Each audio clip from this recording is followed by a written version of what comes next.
Gone were the days of tucking tiny crosses into socks or pockets before the onset of games, only to encounter derision, division, in the words of radio evangelists he tuned into after he played. Long since grown cynical with the professed path spiritual of those widely transmitted prejudiced peddlers, it was now the sacred Quran he turned to for tutelage. Muslim ritual, rooted in rigor, finally created a place for that painstakingness Tourette's touched off to find welcome. Home. Religious community cultivated, the change of name followed. It was said that Malcolm's influence spread through him fast as flash floods, racing down a mountainside when maydays break the ice. And folks could feel that forceful presence, not just by the words he chose, when speaking at mosques in the cities his team stomped through, exposing Americlan history via perspectives ex-minister had espoused, nor merely in the look of his gaunt face and goatee, how he grew that beard down some, whereby it resembled the teachers when he just returned from Hajj, but even more tellingly in the way Mahmoud emerged, visionary, leader, moving with vibrant insistence, poise, power, pinpoint precision. Rauf, there it is! Rauf, there it is!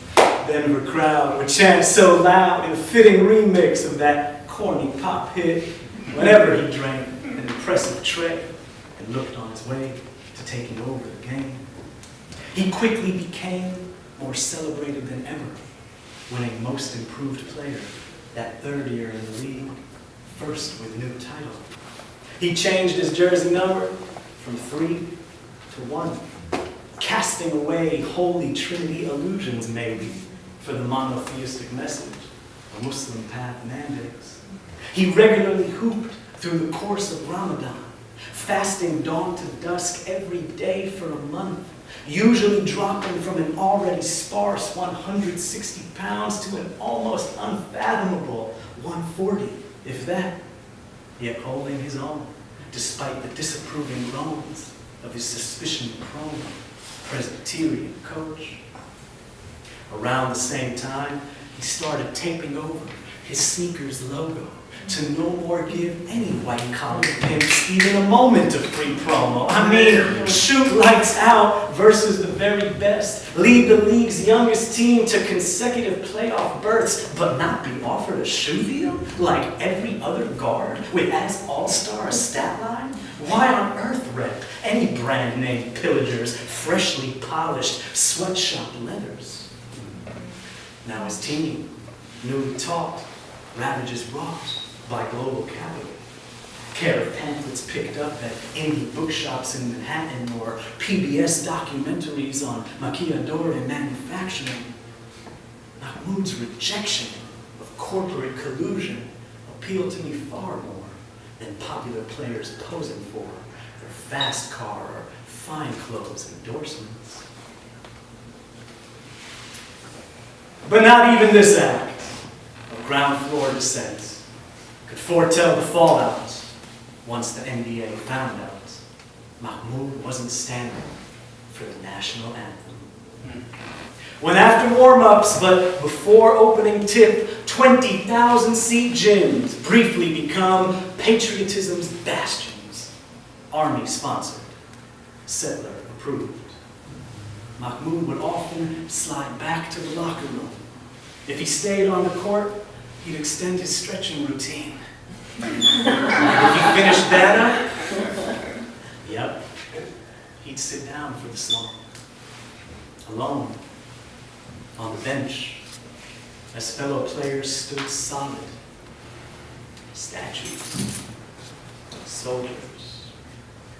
While the hot dog man and beer vendor stayed selling, right? While the suits in their suites kept talking stocks and profits. Months into his silent protest, a local sports writer caught wind of the pattern, inquired about an interview, whereupon the would-be cornerstone candidly spoke his mind. A tiny blurb appeared in the following morning's post, and at the next team practice, A mob of men, middle-aged, wielding mics in contempt, thinly costumed in obtuse questions whose nuanced answers they already knew would never land a spot in their story's final drafts. Mahmoud cited his Muslim faith first, a precept of offering praise to no entity but Allah. When reporters insinuated the red, white, and blue solely signified liberty, he retorted, rather famously, it's also a symbol of oppression, of tyranny, so it depends on how you look at it. He patiently referenced the history of U.S. slavery, modern economic inequity, and military aggression. He then labeled the act of affording a state's emblem undivided attention nationalistic ritualism, which he considered forbidden, no matter the country he lived in. When asked about the League's presumed heavy-handed response, he flipped the script like a boss.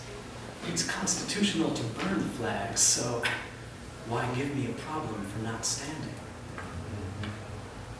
Suffice to say, it took less than a day for the bombs to burst on air. In the span of a single news cycle, Mahmoud suddenly morphed from steadily acclaimed to dutifully defamed.